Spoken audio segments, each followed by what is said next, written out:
Le débrief de la matinale, les temps forts de ce que vous avez entendu ce matin sur Europe 1. Manuel Valls sera-t-il ou non candidat En Marche? Écoutez la réponse de Jean-Paul Delevoye. C'est lui le président de la commission d'investiture du parti d'Emmanuel Macron. C'était à 8h15.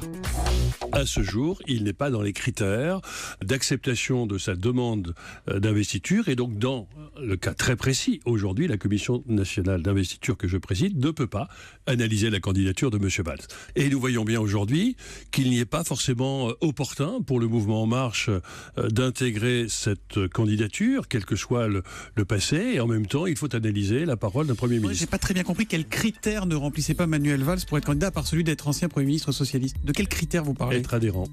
Être adhérent, donc c'est juste ça qui manque. Et il va postuler. Il y aurait jusqu'à demain, donc. C'est à lui de gérer le temps.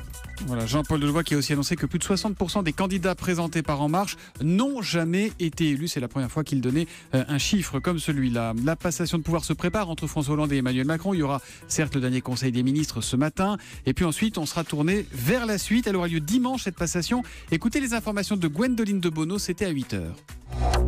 La première image d'Emmanuel Macron arrivant à l'Élysée dimanche sera celle d'un homme seul. Son épouse Brigitte Macron ne sera pas à son bras. Elle entrera un peu plus tôt avec les invités. Voilà ce qui a été tranché pour une raison. François Hollande quittera le palais seul, lui aussi, puisque sa compagne n'est jamais apparue officiellement à ses côtés. Et puis, il y a un nouveau personnage qui fait son apparition. Elle s'appelle Sibeth Ndiaye. C'est la conseillère presse d'Emmanuel Macron, très remarquée dans le documentaire Les coulisses d'une victoire qui a été diffusé lundi soir sur TF1. Son portrait avec Sophie Larmoyer qui s'est plongée dans la presse africaine. Écoutez, c'était à 6h45 dans le kiosque. Son prénom, Sibeth, signifie qui a gagné beaucoup de combats en langue diola. Sibeth Ndiaye est née à Dakar de mère togolaise, elle parle le Wolof. Ses sœurs vivent d'ailleurs toujours dans ces pays d'Afrique de l'Ouest, Sénégal, Togo, Nigeria. Elle est en France depuis sa jeunesse, elle est la maman de 3 enfants, mais n'est formellement française que depuis 1 an. La conseillère presse explique en riant, dans une interview toujours à Jeune Afrique, avoir mis beaucoup de temps à se décider à demander la naturalisation. Voilà, vous êtes nombreux à réagir à l'actualité politique en ce moment, notamment à cette candidature souhaitée par Manuel Valls, mais pas par En Marche. Je vous cite par exemple le tweet d'Elsa Grangier. Manuel Valls va finir sans étiquette à force de décoller, recoller, décoller. Eh ben, ça colle plus.